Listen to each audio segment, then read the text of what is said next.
नित्यानन्दकरे वराभयकरे सौन्दर्यरत्नाकरे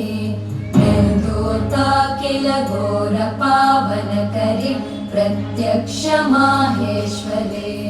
शालेयाचलवंशपावनकरे काशीपुराधीश्वरे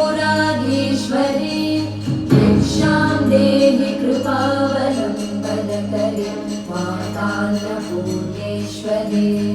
नानारत्नविचित्रभूषणकरे हेमाम्बराडम्बरे मुक्ताहारविलम्बमालविलसत् कक्षोजकुम्भान्तरे